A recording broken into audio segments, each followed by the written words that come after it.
예, 안녕하세요. 오늘은 경비요법 제4강이죠. 벌칙 분야부터 강의를 실시하도록 하겠습니다. 자, 우리 벌칙 분야는 54페이지입니다. 자, 벌칙 분야는 필히 시험에 나오는 분야입니다. 그런데 그만큼 또 까다롭죠, 여기가. 그래서 벌칙 분야를 외울 때는 이렇게 생각하시면 되겠죠. 벌칙의 유형은 첫째, 7년 이하 징역 또는 5천만 원 이하 벌금. 첫째 이렇게 나옵니다. 그 다음에 나오는 숫자는 7533 22 11 75332211 123 753321 이런 식으로 해서 이러한 틀을 전체 흐름 틀을 알고 거기에 해당하는 각 항목에 해당하는 벌칙 유형들이 어떤 것들이 있는지 외우면 되겠죠. 그래서 시험에 이 숫자 외에는 나오면 4년, 5년 이런 숫자가 나오면 아예 틀리는 게 되겠죠. 그래서 가장 높은 우리 144페이지 다음에 144페이지 부록에 보면 경비요법상의 숫자의 모든 것 해서 여기서 말하는 숫자는 일반적인 숫자가 아니라 어떤 연수와 관련된 숫자죠. 제일 높은 숫자가 사실은 7년일 겁니다. 10년이 있나요? 144페이지를 한번 잠깐 보고 넘어갈까요? 144페이지를 보면 10년이 있네요. 10년 다음에 가장 높은 연수는 7년이 나옵니다. 10년은 길격 사유하고 두 가지 해당 사항이 있어요. 나중에 요약된 것을 먼저 공부하지 마시고 앞부분을 공부해서 숙지한 자연스럽게 눈에 익은 상태에서 144페이지에 나오는 경비요법상의 숫자의 모든 것 해서 한번 정리를 하시는 게 좋겠다. 처음부터 요약된 부분을 읽다 보면 더 깊이 있는 공부가 더 쉽게 숙지되지가 않습니다. 그래서 참고로 그렇게 요약된 부분이 있다는 거 말씀드리고 10년 다음에 7년 굉장히 높죠. 7년 이하의 징역 또는 5천만 원 이하. 그 다음에 3년 3천만 원, 2년 2천만 원, 1년 1천만 원 이렇게 돼 있다. 그래서 가장 높은 벌칙은 국가종료시설의 정상적인 운영을 해치는 장애. 국가종료시설하니까 굉장히 높죠. 그래서 7년 이하 5천만 원 이하의 벌금 해서 하시면 되고, 그 다음이 나 항목에 있는 3년 이하의 징역 또는 3천만 원 이하의 벌금에 해당되는 항목들이 쭉 나오죠. 8가지가 나오고 있습니다. 그래서 필히 요것들은 여러분들은 눈으로 익히고 외워야 됩니다. 그 다음에 조금 오차가 났는데 그죠? 초갈로 반갈로 9번 항목을 보시면 요게 다 항목들이 되겠죠. 여기가 빠진 부분 2년 이하의 징역, 2천만 원 이하의 벌금 하는 항목이 나옵니다. 그래서 여기서 구분해야 될 거는 위에 7년 이하의 징역과 5천만 원 이하의 벌금에서 8번 반갈로에 보면 직무상 명령에 복종하지 않거나 소속 상사의 허가 또는 정당한 사유 없이 경비구역을 벗어난 자. 경비구역을 벗어난 자 두 가지 중에서 그 다음 그게 보면은 2년 이하의 징역 또는 2천만 원 이하. 여기에도 경비구역을 벗어났는데 조금 다르죠. 정당한 사유 없이 무기를 소지하고 배치된 경비구역을 벗어난 자 이렇게 구분이 되어 있다. 경비구역을 벗어나도 무기를 소지하고 갔느냐, 그렇지 않고 소속상사의 허가 또는 정당 사유 없이 나갔느냐에 따라서 7년 이하의 징역 또는 5천만 원 이하에 해당되느냐, 아니면 3년 이하의 징역 또는 3천만 원 이하의 벌금에 해당되느냐, 2년 이하의 징역 또는 2천만 원 이하의 벌금에 해당되느냐 차이가 나죠. 이런 것들을 하나하나 읽으면서 구분을 하실 줄 알아야 된다라는 측면에서 소개했습니다. 그 다음 항목에 보면 1년 이하의 징역 또는 1천만 원의 이 부분에 해당되죠. 벌금에 해당되는 부분들이 나옵니다. 그래서 그 문구 하나하나를 다 읽어보셔야 됩니다. 첫째, 시설주로부터 무기의 관리를 위하여 지정받은 책임자, 이런 부분들 해당되는 위반되는 해당 나오는 거죠. 그 다음에 쟁의 행위를 한 특수 경비원, 그 다음 물리, 폭행 등 물리력을 행사한 사람, 그 다음에 법에서 정하는 장비 외의 흉기.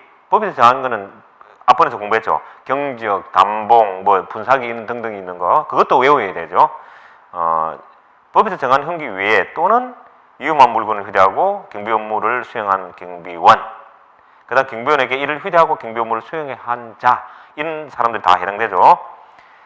그 다음에 경찰 관서장의 폐지 명령을 따르지 않은 자, 경찰 관서장이기 때문에 경찰서장도 될 것이고 파출소장도 될 것이고 뭐 이런 다 되죠. 관서장이니까.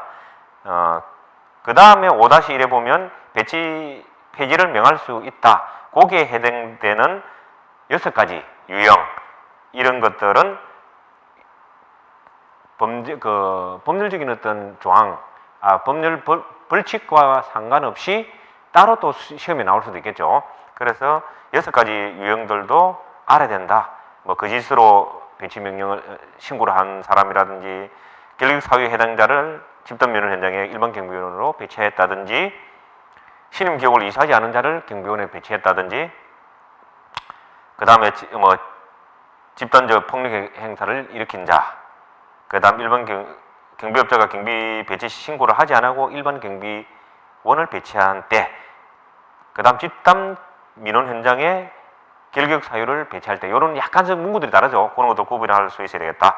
그 다음에 지방경찰청장 또는 관할 경찰관서장의 중지 명령에 따르지 않은 자, 두 사람이죠. 지방경찰청장과 관할 경찰관서장입니다. 경찰서장이 아니고. 이러한 내용들을 한 줄 한 줄 읽으면서 이렇게 외워야 됩니다. 처음부터 외우려면 힘들지겠죠. 자꾸 반복해서 읽다 보면 자연스럽게 눈에 익고 외워지겠죠. 그 다음에 형의 가중처벌, 이 부분도 시험에 꼭 나오는 부분입니다. 그래서 마지막 지금 강의, 4강 강의 시험 문제 풀이 전에 강의하는 부분은 시험에 필히 나온다라고 생각하시면 되겠죠. 특수경비원이 무기를 휴대하고 경비 업무를 수행하는 중에 안전수칙을 준수 안 하는 경우 있죠. 여기에서 외워야 될 거는 여러분들은 형법 제257조 몇 항 할 때 조항은 외울 필요는 없지만 해당 제목은 있죠. 예를 들면 상해죄, 중상해죄, 상해치사죄, 폭행죄 등등들이 지금 나열되어 있습니다. 이런 것들은 제목은 여러분 외우셔야 됩니다. 그리고 그러한 죄에 정하는 어떤 형의 2분의 1까지 가중처벌된다 하는 것을 여러분 외워야 된다. 그 다음에 가다시 1번 같은 경우에는 가중처벌과 관계없이 또 시험 문제에 나올 수 있는 부분들이죠. 그런 문제고, 그 다음에 가다시 2에 봤을 때는 특수경비원이 무기를 휴대하고 경비 업무를 수행하는 때에는 다음에서 정하는 무기의 안전수칙을 지켜야 한다. 그렇지 않아도 될 부분들이 있죠. 구두 또는 공포 또는 경고 사격을 하고 해야 되는데 부득이한 경우에는 경고하지 않아야 할 수 있다 해서 2가지가 나오죠. 가에는 뭐 생명, 신체의 중대한 위협을 이야기하거나 목전에서 범죄를 실행하는 걸 보거나 한 이런 이야기가 있고, 그 다음 2번째는 인절, 간첩 또는 테러 사건에 있어서 은밀히 작전을 수행해야 될 경우, 이런 경우 있죠. 이런 거는 가중처벌과 관계없이 이러한 내용으로도 시험에 한 지문으로 나올 수 있다는 거 다 하나하나 읽으셔야 됩니다. 그 다음에 경비원이 경비 업무 수행 중에 아까도 나왔지만은 정한 장비 외에 흉기 또는 그 밖의 위험한 물건을 휴대하고 뭐 이렇게 했을 때는 아까 나오죠. 제목, 항목, 그 다음에 형의 2분의 1까지 가정할 수 있다 하는 이런 이야기는 하나하나 다 외우셔야 된다. 그 다음에 경비원이 휴대할 수 있는 장비의 종류에서 나와 있네요. 경적, 담봉, 부사기 등 행위자치불형으로 정하되 근무 중에만 이를 휴대할 수 있다. 근무 중에만 휴대할 수 있다라고 되어 있죠. 양벌규정이라고 나오는데, 양벌규정은 행위를 잘못을 한 개인뿐만 아니라 법인도 처벌받을 수 있다 하는 그러한 내용이고, 그 처벌을 벗어나기 위해서는 상당한 주의와 감독을 게을리하지 않은 경우는 법인은 받지 않을 수 있다는 그런 내용. 그 다음에 가태료 부분이 나옵니다. 가태료 부분이 나오는데 여기에서는 보게 되시면 3천만 이하의 가태료 항목이 5가지 나옵니다. 구분해서 하나하나 외우셔야 되고, 그 다음에 나 항목에 경비업자 또는 시설주에게 500만 원 이하의 과태료를 줄 수 있는 경우 해서 쭉 나와 있습니다. 그래서 그 항목들도 외우고 그 항목에서 나오는 내용들도 과태료가 얼마냐라고 묻는 문제가 아니라 그냥 일반적인 내용으로 한 지문으로 나올 수 있는 문제들이 많습니다. 예를 들면 경비원을 배치하기 48시간 전에 행정자치법령으로 정하는 바에 따라서 배치 허가를 신청하고 관할 경찰관서장의 어떤 배치 허가를 받은 후에 경비원을 배치해야 된다. 관할 경찰관서장 48시간 요런.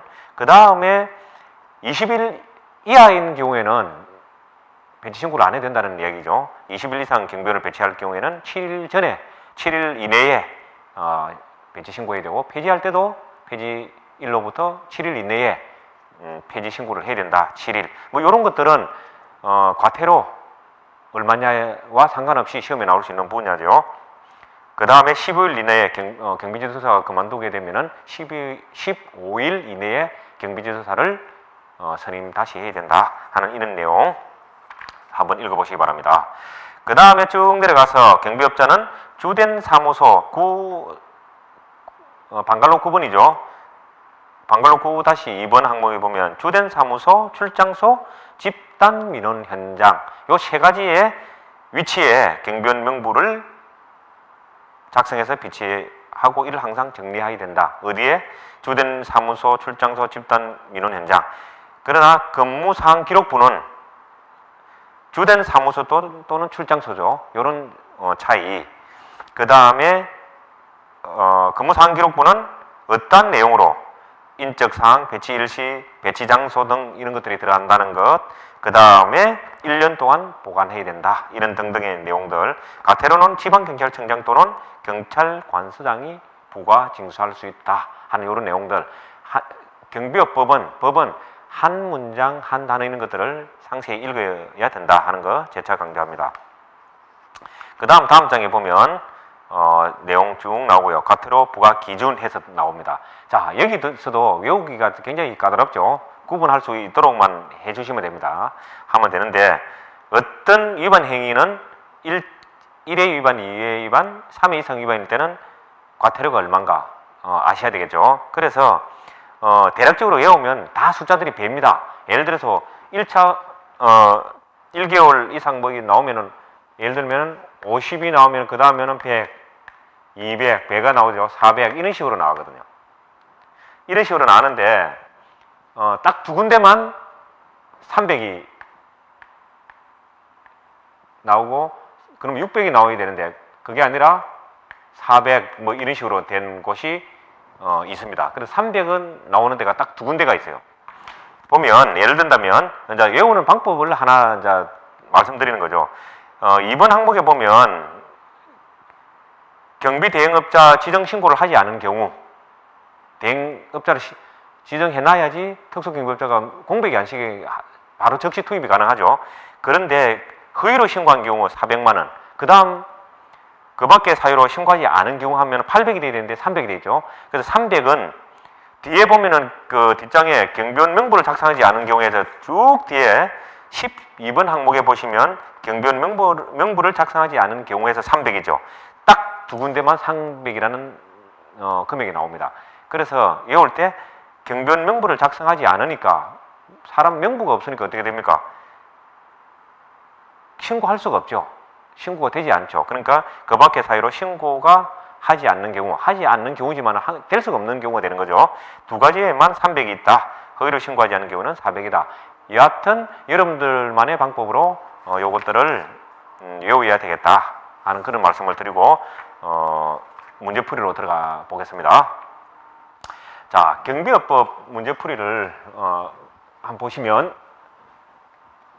평이한 문제들이 나옵니다. 그러나 주어가 명확하게 뭔지를 모르면 헷갈리는 서술 부분이 또는 내용 부분이 내용을 모르면 외우지 않으면 풀 수 없는 문제들도 있죠. 그래서 1번 문제를 보면 경비업법령상 사용하는 용어를 정의하는 것으로 틀린 것은 이렇게 되어 있습니다. 그래서 답은 우리가 무기라고 하면 정의해서 뭐라고 했습니까? 건총, 소총이라고 했죠. 그래서 4번에는 가스 분사기 되어 있으니까 4번이 틀린 게 되겠죠. 2번 경비업법상의 경비 업무의 개념에 대한 설명으로 틀린 것은 해서 나오죠. 2번에 운송 중 하면은 뭡니까? 운송, 호송이죠. 그래서 2번 특수경비 업무하고 운송은 매치가 될 수 없는 부분이죠. 어떤 점수를 주기 위한 문제이다. 경비업법상 용어의 정의로 옳지 않은 것은 해서 보면 기계경비 업무는 어떻습니까? 시설에 어떤 설치된 어떤 기기로 해서 감지하고 송신하고 뭐 관제시설이 있고 이런 용어들이 나오게 되겠죠. 근데 여기 나와 있는 경비를 필요로 하는 시설 및 장소에서의 도난, 화재 이런 이야기 나오면 시설 경비도 되겠죠. 그래서 답은 2번이다. 4번 다음 중 경비업법에서 말하는 기계 경비 시설 및 장비가 아닌 것을 고르면 방금 제가 설명해준 기계는 어떤 설치된 CCTV나 이런 거로 감지하고 송신하고 어느 관제 시설에서는 모니터링하고 뭐 이러한 내용들이 되겠죠. 그래서 1번 방호 시설은 아니다. 자, 5번 경비업 법령에 대한 내용으로 가장 옳지 않은 것은 이렇게 되어 있습니다. 나머지 부분은 다 맞는데 잘 읽어보면 3번 같은 경우는 집단 민원 현장에 경비원을 배치하는 때에는 경비지도사를 선임하고 지도 감독해야 된다 그러죠. 이 주체가 누구냐 이걸 묻는 거죠. 여기서 집단 민원 경비업자가 집단 민원 현장에 경비원을 배치할 때에는 경비지도사를 선임하고 하는 겁니다. 그래서 지방경찰청장 이거는 아니죠. 그래서 경비업자다. 그 다음 6번에 보게 되시면 경비업 법령상의 설명으로 틀린 것은 해서 되어 있는데 여기는 1번이 더 너무 당연하죠. 경비업체 복장을 선정했으면 경찰서 신고해야 되는 거죠. 신고되는 복장만 입게 해야 되는 것이고 업체가 지정된 이름표도 부착되어야 되는 거죠. 그래서 1번이다. 7번에는 틀리게 짝지어진 것은 되어 있죠. 그래서 우리가 자본금 보면은 시설, 호송, 시효, 신기 하죠. 특 따로 있고 특수경비원만 빼고는 다 1억 원이에요. 특수경비는 얼마입니까? 5억 원이죠. 그래서 답은 1번이다. 8번 기계경비시설에 따른 경비 인력 및 장비 등의 기준에 적합하지 않는 것은 이렇게 나와 있죠. 여기서 보면 우리 기계경비원은 5명을 포함한 10명 이상 이렇게 돼 있죠. 그래서 2번 2명이니까 틀렸죠. 2명이 아니라 5명 이상. 5명을 포함한 10명 이상이죠. 9번 경비업 허가 신청 서류. 요거는 조금 헷갈릴 수 있는 문제예요. 그러나 정확하게 하나를 뽑는다면 1번 법인 임원의 이력서. 거기에는 우리 앞번에 나온 게 정관, 임원의 이력서, 그 다음 뭡니까? 시설 장비 이런 것들에든 갖춰지지 않을 때는 계획서도 첨부해야 된다 하는 이야기가 나왔었죠. 그렇게 공부하시면 되고. 자, 10번. 영업구역이 다수의 경찰서 관할 구역에 걸쳐 있을 때 허가권자는 뭡니까? 여러 군데 있을 때는 뭡니까? 주된 사무소가 중요하겠죠. 주 사무소의 소재지를 관할하는 지방경찰청. 4번이 답이 되겠죠. 그 다음에 변경할 때도 경비 업무를 변경할 경우에도 똑같아 하는 부분 설명하셨죠. 그 다음에 설명이 잘 되어 있기 때문에 11번 넘어가고 12번 보게 되면 다음 중 경비업법상의 경비업의 허가를 받은 법인이 지방경찰청장에게 신고하여야 할 경우가 아닌 것은 해서 앞쪽에 보면은 제가 요약을 해놨죠. 11페이지에 보면 6가지를 요약을 해놨어요. 지방경찰청장에게 신고하여야 할 경우 6가지가 있죠. 거기에 지금 4가지가 다 포함되어 있어요. 그런데 4번을 보게 되면 시설 경비 업무의 수행을 돼 있는데 앞에 단어만 딱 바꿨죠. 기계 경비 수행을 하는 돼 있는데 그러니까 여러분 단어 하나하나를 숙고해서 읽어보고 외워야 된다는 뜻이 여기 있죠. 그 다음 날짜 나오는 거는 여러분 기본적으로 외우셔야 되고 다음 장 경비업법상에 들어가야 할 숫자는 무조건 여러분 외워야 됩니다. 그래서 벌금의 선고를 받고 3년이 지나지 아니한 자 해서 3년이 되겠죠. 특수경비 업무를 수행하는 법인의 임원이 될 수 없는 경우 기간. 그 다음에 경비업 허가의 유효 기간은 허가받은 날로부터 5년으로 한다. 이렇게 되죠. 5년. 시험에 자주 나오는 지문이죠. 그 다음에 나오는 것은 경비 업무에 종사한 경력이 5년 이상인 사람은 경비지도사 1차 시험을 면제한다. 라고 되어 있네요. 그래서 이런 부분 7년으로 헷갈릴 수 있는 부분이 많죠. 경찰 이런 군인 7년 이상 하신 분 이렇게 되어 있으니까. 그러나 여기는 3년, 5년, 5년 해서 13년이 되겠네요. 3번이 답이 되겠다. 해설이 잘 되어 있는 부분은 넘어가도록 하겠습니다. 15, 16번. 그 다음 17번 해설이 없죠. 경비업 법령상 경비업 허가에 관한 설명으로 틀린 것은 우리가 앞번에 나왔죠. 허가를 받은 날로부터 5년이라고 했죠. 그래서 1번 7년은 틀렸다. 8번 우리 경비업 갱신허가를 받고자 하는 경우 경비업자는 허가의 유효기간 만료 전 며칠 전에 30일 전 해서 주사무소 관할 지방경찰청장이나 또는 관할 소속이죠. 경찰서장에게 해도 된다. 그러면 경찰서장은 지방경찰청장에게 보고를 해야 된다. 이렇게 공부했죠. 그래서 30일 전이다. 그 다음 19번 경비업 법령상 경비업자에 관한 설명으로 옳지 않은 것은 이렇게 되어 있습니다. 나머지 부분 다 옳은데 1번 항목을 쭉 읽어보시게 되면 경비 업무를 대체할 자를 지정하여 관할 지방경찰청장의 허가를 받아야 된다. 여기서 지방경찰청장의 허가를 받는 것이 아니라 허가관청의 허가를 받아야 된다. 이렇게 되어 있어요. 그래서 문구 하나를 잘 읽어야 된다는 게 이런 뜻이죠. 허가관청의 허가를 받아야 된다. 17페이지에 잘 설명이 되어 있습니다. 20페이지에 보시게 되면 우리가 특수경비업자가 할 수 있는, 영업할 수 있는 부분에서 도표로 나와 있죠. 별지에. 거기에서 지금 보면 해당되지 않는 것은 답은 컴퓨터 제조업 해서 바로 컴퓨터를 제조하는 업체는 안 됩니다. 답은 3번인데 그러면 1, 2, 4번은 해당되는 거죠. 그 외에 컴퓨터 프로그래밍이라든지 시스템을 통합 및 관리하는 업무 해서 그 소가지 또 두 가지가 있습니다. 18, 10페이지에 보시면 그렇게 해서 답은 3번이다. 21번에 다음 중 경비업자의 의무가 아닌 것은 이렇게 되어 있습니다. 1, 2, 3번은 너무나 상식적인 내용을 써놨죠. 그 다음에 4번에 보게 되면 경비업 외의 어떤 영업도 하에서는 안 해야 된다. 아니죠. 조금 방금 전에 위에서 했죠. 어떤 교회는 영업할 수 있다라는 부분 있죠. 그래서 답은 4번이다. 22번 보게 되시면 다음 설명 중 옳은 것은 이렇게 되어 있습니다. 보면 경비업자는 경비 대상의 비밀을 다른 사람에게 제공해서는 안 된다라고, 영업 비밀을 지켜야 된다고 되어 있었죠. 2번은 맞는 말이고요. 3번도 보면은 유효기간은 몇 년이라고 그랬죠? 5년이다.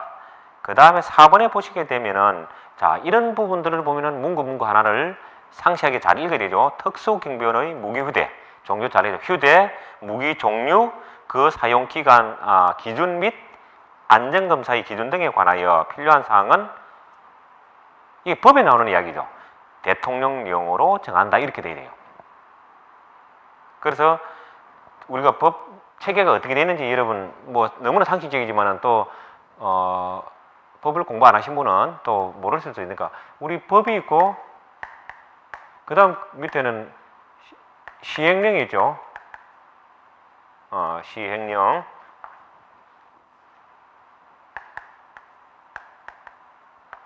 시행규칙 이제 공부하죠. 또 시행규칙. 법에서 위임하는 내용은 어떻습니까? 시행령이라는 게 이게 대통령령으로 되어 있는 거예요. 그래서 우리 대통령령, 우리 경비업법 시행령 보게 되면은 제26 제가 옆에 적었는데 보니까 제26595호라고 되어 있네요. 그리고 날짜가 나오겠죠. 그래서 외울 필요는 없지만 법에서 위임한 거는 대통령령이죠. 시행령이라고 하는 건 대통령이고, 그래서 규칙은 행정자치부령 장관이 하는 거죠. 그렇게 돼 있다 하는 생각하시면 행정자치부령으로 정한다 하면은 뭡니까? 시행령에 되어 있는 규정이 되면은 이렇게 내려가 있지만 지금 요 내용은 특수경비원의 무기 휴대 종류, 뭐 안전검사 기준 뭐 이런 것들은 법에 나오는 내용이거든요. 그러니까 당연히 위임은 대통령령에 시행령에 하게 되죠. 그래서 대통령령으로 정한다 하는 부분이 틀렸다. 그래서 답은 2번이다. 그 다음 23번에 갈로 안에 이제 들어갈 숫자로 옳은 것이 되는 거죠. 기계경비의 어떤 대응 체계 하면은 뭡니까? 25분 내에 도착할 수 있도록. 그래서 지난번에 강의할 때 군인분들은 뭐 5분 대기죠. 10분 내 이런 데 익숙해져 있는데 25분이다라는 거 4번이 되겠죠. 그 다음 부분은 설명을 밑에 잘 해놨기 때문에 넘어가도록 하겠습니다. 그 다음에 26번을 보게 되시면 설명에 옳은 것은 되어 있습니다. 그러면 저 1번이 틀린 거는 서면 교발 그 의무가 있죠. 어떻게 설명이 되어 있느냐 하면 여기에서 해서 서면으로 설명을 해야 된다라고 되어 있어요. 기계경비업자는 계약을 하고 오경보 어떤 방기로 해서 설명을 해야 된다 법에는 되어 있어요. 그러면서 그 다음 문구에 어떻게 나오냐면 설명이라는 게 계약을 할 때는 서면 또는 전자 문서죠. 문서로 하고 그 다음 문구에는 어떻게 나옵니까? 이 두 개를 합한 게 서면 등 이렇게 법에서 표현을 바꾸고 있습니다. 그래서 오경보 이런 것들을 방기하기 설명을 해야 된다. 계약 당사자인데 그러면서 뒤에는 어떻게 하느냐? 계약을 서면으로 하거나 전자기록 할 수 있다. 그 다음에는 이 두 가지를 합쳐서 줄여서 서면 등이라고 표현을 하고 있죠. 그걸 아시면은 답은 찾을 수 있겠죠. 4번이 답이 되겠죠. 27번에는 보면은 경비업법론상 경비원의 자격 등에 관한 설명으로 틀린 것은 이렇게 되어 있습니다. 여기서 우리 보게 되시면 답은 2번인데요. 우리가 강의 중에 나왔던 내용 같으네요. 그래서 특수경비원에게만 해당되는 상들이 있었죠. 그 상의 특수경비 결격 사유 첫째가 뭐였죠? 그때 만 60세 이상이면 안 되죠. 두 번째 여기가 중요하죠. 금고 이상의 형의 선고 유예 를 받고 그 유예 기간 중에 있는 사람은 안 된다. 이렇게 되죠. 그래서 여러분은 금고 이상 형의 선고 유예를 눈여겨 봐야 될 부분이죠. 그 다음 세 번째가 뭐냐면 신체 조건이 나오죠. 시력 부분이 구체적으로 나한인 경우는 0.2, 그 다음에 교정일 때는 0.8 시력. 요 세 가지는 특수경비원에게만 적용되는 결격 사유 나왔었죠. 그렇게 보면은 답은 2번 찾으실 수 있을 겁니다. 그 다음 평이한 문제 28, 29번 설명이 잘 되어 있고 또 평이한 문제니까 넘어가도록 하고요. 그 다음에 또 마찬가지 장황하게 부연 설명을 잘 해놨죠. 30, 31번. 자, 설명이 없는 32번 문제 보시게 되면 다음 좀 일반 경비지도사 선임 기준이죠. 그래서 경비원 200명을 기준으로 1명, 그 다음 매 100명당 1명을 추가 선임한다. 1번이 답이겠네요. 그렇게 하시고 다음 장 넘어가게 되면 자, 설명이 없는 부분 36번 보게 되시면 자, 경비원의 교육에 관한 설명으로 옳은 것은 이렇게 되어 있습니다. 경비원 교육은 기본적으로 너무나 쉬운 이야기죠. 경비원 교육은 뭡니까? 신임 교육이 있고 그 다음에 직무 교육이 있습니다. 신임 교육은 채용하기 되기 전에 예전 법에는 채용하고 나서 3개월 내에 이런 게 있었지만 요즘은 개인도 신임 교육을 받을 수 있고 회사에서 환급급으로나 비환급으로도 교육을 시킬 수 있어요. 한데 요거는 채용 전이죠. 채용 전에 먼저 돼야 되는 거죠. 그 다음 직무교육이라는 거는 입사를 한 이후에 경비지도사가 순회하면서 교육을 하는 거예요. 요거는 입사 후 직무교육을 하는 거죠. 그런데 신임교육은 24시간이에요. 직무교육은 월 4시간이에요. 자, 이렇게 간단하게 설명하면 다 답이 나오죠. 4번. 그 다음에 37번 문제를 보시게 되면 경비업자가 일반 경비원 신임교육 대상에서 제외할 수 있는 사람에 해당하지 않는 것은 이렇게 되어 있습니다. 자, 해당되는 거 우리 경찰 경무원 7년, 군인사법에 따라서 경력 부사관으로 7년, 대통령 등의 경우에 관한 법률에 관한 경호공무원 7년 이렇게 다 되죠. 1번이 틀린 것은 일반 경비원 신임교육을 받은 사람으로서 채용 5년 전에 경비 업무에 종사한 경험이 있는 사람. 자, 여기서 여러분 이 중요한 실무 경력이 없으면 이해하기 힘든 부분인데요. 자, 신임 교육을 한 번만 받으면 되죠. 그러나 신임 교육을 받고 특기 교육 받고 쭉 받고 취직을 만약에 했습니다. 취직을 했다가 자, 이 시점에서 퇴사를 예를 들어서 퇴직을 하게 되면 이 공백이 생기겠죠. 퇴직 공부에. 이게 3년 이상 되면 다시 신임 교육을 받아야 된다는 겁니다. 그러니까 신임 교육을 받고 3년 이내에 또 취직을 해서 근무하다가 공백이 있을 때 3년만 넘지 않으면 언제든지 또 신임 교육 받은 거로 취업이 가능하죠. 그런데 그 공백이 3년 이상 되면 신임 교육 받았던 것을 인정을 안 해준다는 거죠. 그 부분 이해를 잘 해주시면 됩니다. 37번, 그 1번은 굉장히 난이도가 있는 문제 지문이죠. 그렇게 이해해 주시고, 그 다음에 38번을 보게 되면 여기도 하나하나 읽어볼 필요가 있겠죠.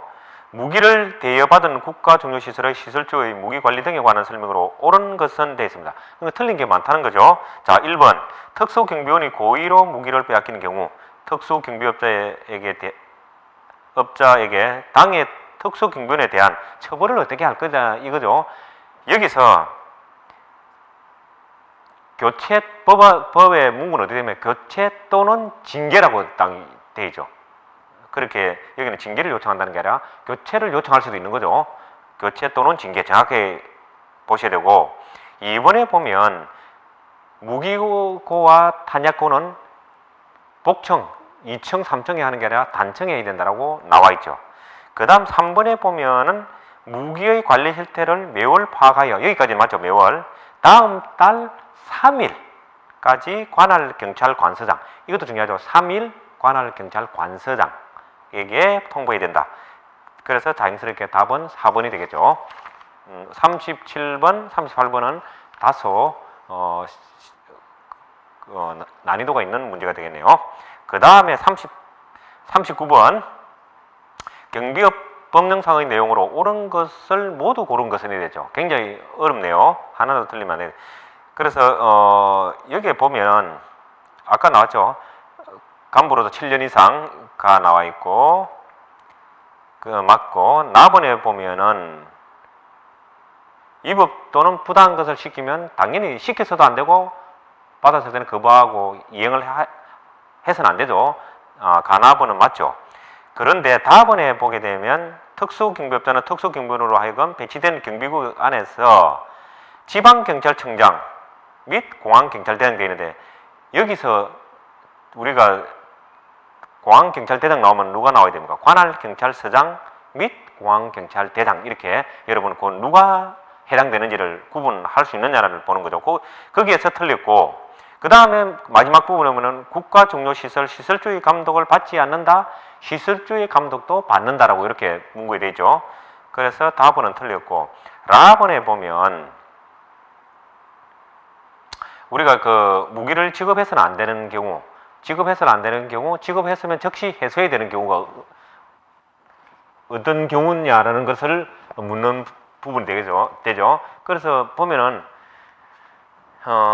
즉시 해소해야 될 것 같은 경우는 우리가 첫째 4가지가 있죠. 첫째는 형사사건으로 조사 받는 자가 되죠. 형사사건 조사받는 자가 되고, 두 번째는 본인이 사의를 표명했으면 어떤 사유들이 있는지를 모르는 거죠. 그래서 사의 표명한 사람에게는 즉시 해소해야 된다.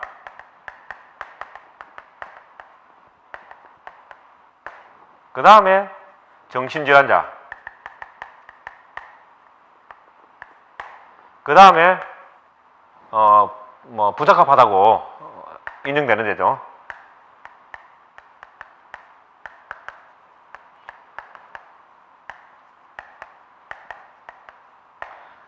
이렇게 해서 이런 사람들은 무기를 지급해서도 안 되고 지급했으면 즉시 해소해야 될 사람 그렇게 나오죠. 그래서 라버는 틀린 것 되죠. 39번에는 가나가 맞는 문항이 되겠죠. 자, 나머지 문제들은 하단부에 설명을 잘 해놓았기 때문에 넘어가도록 하겠습니다. 자, 다음 페이지에도 마지막 법은 46번이 설명이 없죠. 경비업 허가의 취소 사유로 옳지 않은 것은 이렇게 되어 있어요. 그래서 1, 2, 3, 4번, 3번은 읽어보면 1년 이내에 경비도급 실적이 없을 때 해서 맞죠. 정단 4번에 정단 사유 없이 허가를 받은 날로부터 1년 이내에 경비도급 실적이 없거나 계속하여 1년 이상 휴업한 때 해서 3번이 틀렸느냐 4번이 틀렸느냐 이렇게 되는 거죠. 3번에 답이 있죠. 1년 이내에 경비도급 실적이 없을 때라 되어 있죠. 그래서 6개월이니까 4번이 틀린 내용이 되겠다. 그 다음에 다음 장 50번 보시게 되면 자, 경찰청장 또는 지방경찰청장이 청문을 실시하고 처분을 하여야 하는 경우를 모두 고른 것은 이렇게 되어 있어요. 경찰청장이나 지방경찰청장 주체가 두 분이죠. 청문하는 경우 자, 가, 나, 다라 해서 나와 있어요. 요 네 개 부분은 모두 청문 대상입니다. 청문은 경찰서장급에서는 할 수 없어요. 조사를 하거나 해서 지방경찰청장, 서울을 기준으로 보면 서울지방경찰청장이 되겠죠. 해서 청문을 한다는 경우는 하부 조직에서 어떤 잘못된 부분을 밝혀낸 부분들을 보고를 받아서 잘못한 사람에 대해서 어떤 소명의 기회를 한번 주는 거죠. 그렇기 때문에 지방경찰청장이나 경찰청장 선에서 하게 돼 있어요. 사안에 따라서. 그래서 여기에 나와 있는 네 가지는 다 해당된다. 그래서 외워야 되겠죠, 여러분. 그 다음에 51번 보시게 되면 경찰청장 또는 지방경찰청장이 처분을 하고자 하는 경우에 청문을 실시해야만 하는 경우가 아닌 것은 되죠. 앞부분하고 비슷한 문제죠. 근데 1번에서 3번까지는 다 해당됩니다. 그런데 경비업의 영업허가, 경비업 영업허가는 저 앞부분에 나왔죠. 누가 하죠? 지방경찰청장의 허가를 받으면 되는 거죠. 그래서 4번이 답이 되겠다. 나머지는 굉장히 긴 문장으로 설명이 되어 있네요. 그렇게 하면 되고, 나머지 다음 장에도 보면 설명은 되어 있습니다만 56번 다음 설명 중 맞는 것은 이렇게 되어 있죠. 경비원 신임교육은 경비업체 취직 후 가능하다. 요거는 지금 새로 바뀐 법, 작년 12월 30일, 그 다음 2016년 올해죠. 1월 26일 날 법이 바뀌면서 직업 선택의 어떤 자유 이런 부분이죠. 개인도 취직 전에 경비원 신임교육을 신청해서 자기 돈으로 자비로 받을 수 있게끔 법이 바뀌었어요. 그전에는 업체를 통해서만 취업 예정자다라는 어떤 그런 꼬리표를 달고 있던 강의, 수강을 강의했었거든요. 근데 지금은 법이 바뀌어서 개인도 받을 수 있다 하는 부분이죠. 그래서 1번은 최신 법 변경된 부분이 아니냐는 부분이 되겠죠. 2번은 경비원이 되고자 하는 사람은 모두 경비원 신임교육을 받아야 된다. 신임교육은 원칙적으로 다 받아야 되지만 예외적인 사람이 있었죠. 군, 경찰, 경호, 공무원 이런 사람 등등이 있었죠. 얘도 있다. 그 다음에 경비원 신임교육은 24시간이라고 아까 적었었는데 없네요. 그래서 3번이 답이 되겠죠.